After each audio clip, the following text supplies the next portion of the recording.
ओम श्री गुरुचरण कमलेभ्यो नमः। एक बार कुछ लोग गुरु के दरबार में आए। उनमें से एक व्यक्ति मन ही मन सोच रहा था, मैं तो यहाँ चमत्कार देखने आया हूँ, अगर कोई चमत्कार हुआ तो ही मैं गुरु को मानूंगा।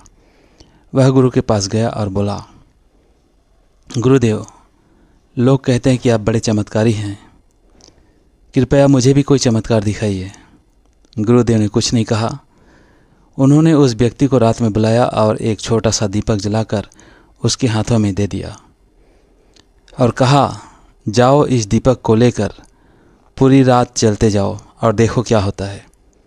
वह व्यक्ति पूरी रात दीपक लेकर चलता रहा। दीपक की रोशनी में उसे रास्ता भी दिखाई दे रहा था और डर भी कम लगता रहा। सुबह होने लगी और सूरज निकल आया। सूरज की रोशनी फैलते ही दीपक की लौ बहुत छोटे लगने लगी। सूर्य की रोशनी के सामने दीपक की रोशनी फीकी हो गई, कम होने लगी। वह व्यक्ति फिर गुरु के पास वापस आया।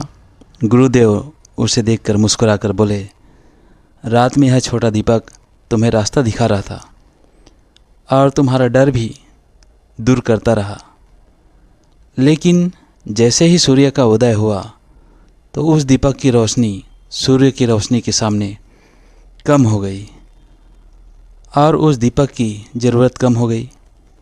फिर गुरु बोले, जिस प्रकार सूर्य के निकलने पर दीपक का महत्व कम हो जाता है, वैसे ही जब जीवन में गुरु का ज्ञान का सूर्य उदय होता है तो चमत्कार देखने की इच्छा अपने आप समाप्त हो जाती है। वह व्यक्ति गुरु के चरणों में गिर पड़ा और बोला, गुरुदेव, अब मुझे समझ आ गया है, मुझे चमत्कार नहीं, आपका ज्ञान चाहिए, आपकी कृपा चाहिए। जो चमत्कार को ढूंढता है वह बाहर भटकते रहता है, लेकिन जो गुरु का ज्ञान पा लेता है वह स्वयं एक चमत्कार बन जाता है।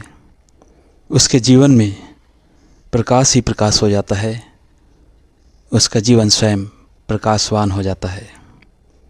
परम पूज्य सद्गुरुदेव की जय।